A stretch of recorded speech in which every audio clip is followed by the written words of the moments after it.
Chapitre 2. L'âme et l'esprit. Il arrive que l'on confonde gravement l'âme et l'esprit, comme s'ils étaient synonymes, ce qui la plupart du temps fausse notre compréhension de la spiritualité musulmane. Dans le Coran, l'âme, an-nafs, et l'esprit, ar-ruh, possèdent une réalité toute différente. L'âme est ce qui constitue la nature illique de l'homme, celle qui le relie à la matière.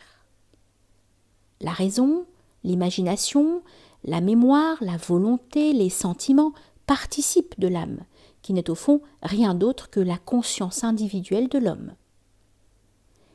Elle constitue la face émergente de l'être humain, tandis que l'esprit, qui l'habite et qui représente sa face immergée, tient sa source de Dieu. C'est une essence informelle qui le relie au ciel. C'est plus clairement l'oxygène spirituel de l'homme. Ici, l'esprit prend un tout autre sens que celui qui lui prête le langage courant, qui l'assimile à l'intelligence cérébrale, comme quand on dit « un esprit cultivé ». La spiritualité ne signifie rien d'autre que l'art de la transmutation de l'âme par le développement de l'esprit divin qui habite l'homme. C'est pourquoi, disions-nous dans un chapitre précédent, il ne peut y avoir de spiritualité sans Dieu. Comment toutefois s'opère la relation entre l'âme et l'esprit ? Selon l'état dans lequel elle se trouve, l'âme peut avoir plusieurs degrés de réalité, pourvu que l'on sache que dans la perspective traditionnelle et d'un point de vue spirituel et métaphysique, la réalité possède plusieurs strates qui répondent à différents niveaux de conscience. Plus nous nous éloignons de notre nature primordiale, donc de Dieu, moins nous avons accès aux couches supérieures de la réalité suprême. Il existe, selon le Coran, 3 états d'âme.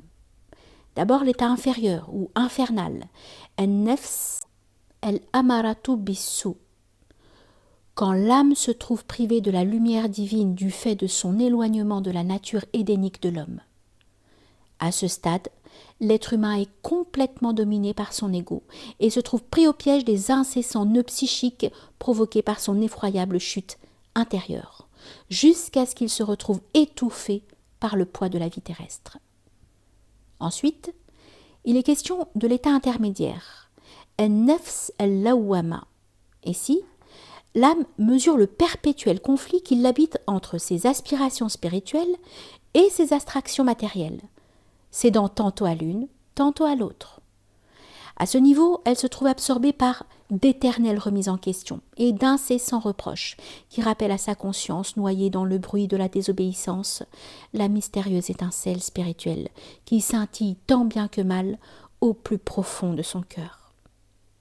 Enfin, le Coran parle d'un état supérieur, angélique, celui de l'âme apaisée, an-nafs al-mutma'inna. À un tel degré, l'âme n'éprouve plus aucune turbulence intérieure, parce que grâce à une transmutation de ses attributs psychiques en qualité divine, elle est parvenue à entrer dans la paix de Dieu. Elle ne perçoit plus les choses sous le prisme déformé de son ego dont elle est parvenue à se délivrer au moyen d'un véritable combat intérieur, mais à travers la lumière divine.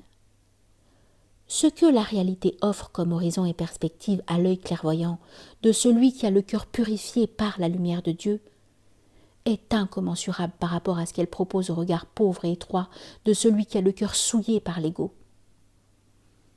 Lorsque la conscience respire le souffle divin, elle perçoit les choses avec profondeur. Mais quand elle porte la marque de l'ego, elle voit les choses avec superficialité. L'esprit, quant à lui, est une réalité immatérielle dont on ne sait que peu de choses, comme le rappelle le Coran.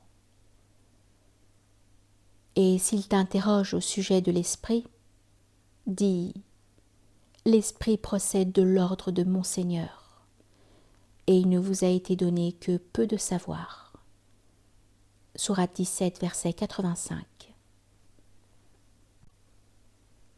C'est en l'esprit que l'homme doit puiser ses ressources spirituelles, celles qui vont permettre à l'âme de se défaire des nœuds psychiques qui la rattachent toujours plus solidement à la terre.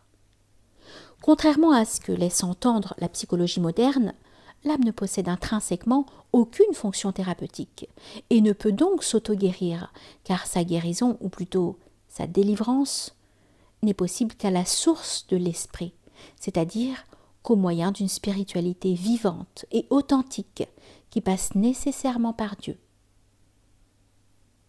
L'esprit est à la fois une lumière céleste qui irradie la conscience humaine et un doux vent divin qui souffle à l'intérieur de l'homme. La diffusion intérieure de l'esprit se fait au moyen des rites sacrés et d'une pratique spirituelle disciplinée.